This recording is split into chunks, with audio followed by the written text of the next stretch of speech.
We sailed out of Hartlepool, out through the piers. What experience. Went out, then it started to get a bit rough thing, and I started to get seasick. I didn't give a hoot whether it sunk, flew, turned round in circles, anything, as long as I got my head down. The next morning, when I got up, I felt a lot better. I had a couple of slices of toast and tea, and we sailed down with a coal to London. This being a collier, a dirty collier, tram steamers. We went into the Thames Estuary. Well, in the Thames Estuary then was built these forts. Were supposed to stop the Germans coming in. They couldn't have stopped out. There was nothing on them. A few pop guns. We stopped at Southend Pier, which incidentally is the longest pier in England. The Navy had took it over for the duration of the war. They asked you where you were from, where you were bound for, and you start to go into the Thames. From the other side, Gravesend, a pilot could have came out, and a man climbed aboard. The skipper said he's a mud pilot, that's what they called him, because these men knew the currents and where all the mud banks was in the River Thames. And you never knew a river turned and twisted so much as a snake, like the River Thames did. So we goes up the River Thames and we went to a place called Battersea Power Station, which was the largest power station in England then, coal-fired. Me having no money, had to stop aboard. So we discharged the coal and then the sailors washed the ship down, which was full of coal dust. All the portholes had to be kept closed when you're loading and unloading coal. And we come down the river, stopped at Southend, waited for a convoy foreman to go back up the north-east. So we sails back up the north-east and we learned we were going to the Tyne. So I said to my mate, Alfie, I said, I'm getting off this one. I said, I'm fed up. I said, they're only talking Norwegian. I said, there's me and you. We don't know whether they're calling us or what. So we gets into the River Tyne, Jarvis Slacks it was. So we goes and said to steward, I want to get off. He said, you can't. I said, can't I? I said, if you don't let me go, I'm over the side and away home. So he took us along to the captain, me and Alfie. Anyway, the captain played ball with us, but he let us go. He paid us our wages, so we come home. That's when the balloon went up. As soon as I walked in, the bobbies were after us.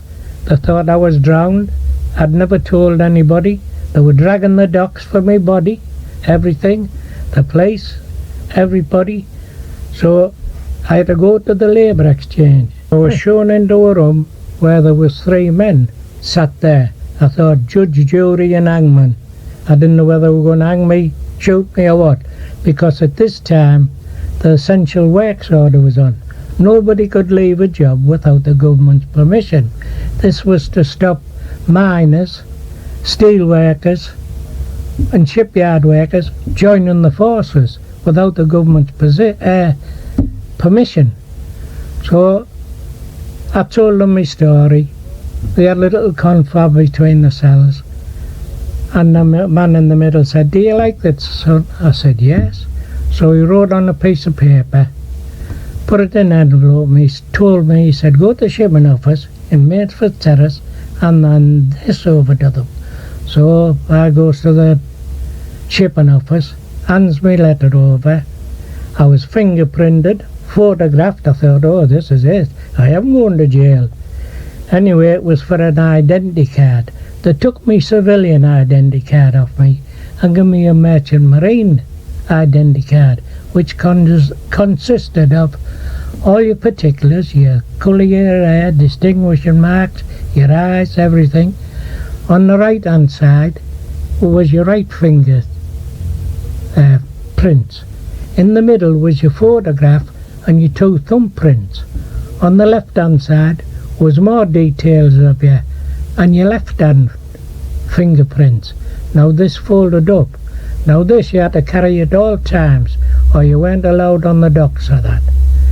So that was it. Then they give me a book, and this was what you called the discharge book. This book you had to carry with you, hand over to the captain of the ship where you were going to join. He kept it and give you it back when you signed off a ship. And in this was your name, what you were doing on the ship, and he put his comments, stamped it in. For ability, very good. For general conduct, very good. There was a few firemen and sailors got very bad discharges, what we used to call burnouts. If it hadn't have been for losing so many men, they wouldn't have got to sea. But a lot of people didn't know that the Merchant Navy lost more men than any Army, Navy or Air Force lost. And they were, remember, all these men were volunteers. You didn't have to go to sea. And I'll explain to you later where they went. Then they told me there was a ship for me. One of Ropener ships. Well, I heard a lot about these Ropener ships. The SS Bridgepole, steamship Bridgepole. So I go round to the dock where they told me to go. When I got there, my heart dropped. When I seen this load of scrap that was there, it was held together with rust. God, and I thought, have I got to sail in that? So I goes aboard, introduced me to the steward, the captain, and they said that they were storing up and we were going to sail. So this I'll have to leave till the next episode, because I'm going to tell you the hardships these sailors had to sail under. You talk about Captain Blythe, mutiny on the Bounty, there wasn't in it to what these lads suffered. All right, Glenn? Fine, thank you. We sailed out of Hartlepool, across Tees Bay to Middlesbrough, near the Transporter Bridge, and start to load pitch. Well, pitch, you know, you use for the tarring on the roads and waterproofing sheds. Anyway, we loaded the pitch and sailed out of the Tees.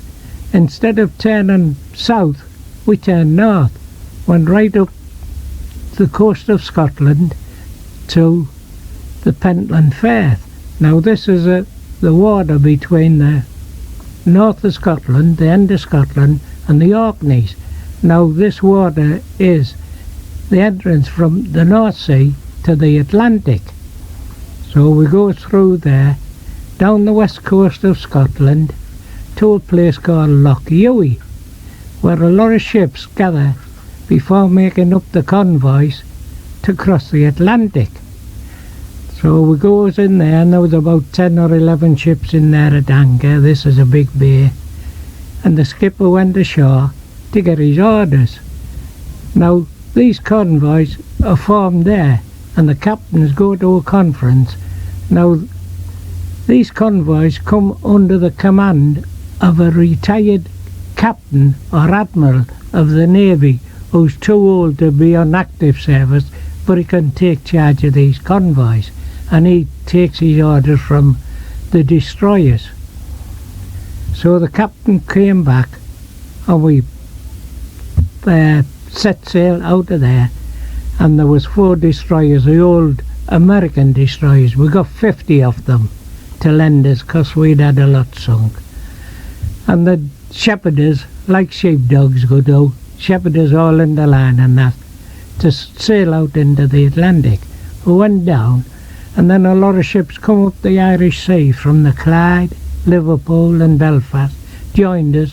When they sorted us all out into 4 lines, we set sail out into the Atlantic. Then we turned south and headed down the Atlantic. The old sailors were saying where they were going and all that. Scuttlebutt, as we call it, was gossip. We sailed down there, uneventful trip, until we start to turn eastward again. Then the old sailor said, "Oh, we're going in the Mediterranean." So he goes to the Straits of Gibraltar, passes through the Straits of Gibraltar into where Gibraltar Rock was. This is between the end of Spain and the African coast. There was a lot of ships at anchor there, so we lay at anchor there for the night. And we didn't get no sleep because there was a launch going round, a naval launch, dropping little depth charges in the water because Spain was full of agents, German agents, that was planting limpet mines on the bottom of the ships. There was a few had been blown up, and that kept you awake all night. So the captain went ashore the next day for his orders, and he came back, and when he come back, he had 2 sailors with him, divers. So we thought, oh, what's going on here? So he come aboard and he said we were going up the coast of Spain to a port, Huelva, but we were on our own. So back out through the Straits of Gibraltar, scuttled up the coast of Spain into Huelva. Now these divers, their job was every morning to go over the side of the ship and feel all underneath the bottom of the ship, so for these limpet mines, because Spain was full of German agents then. Well, we start to unload the pitch. I don't know whether you know it, but if pitch gets in under your skin, it burns, and it was a bit windy.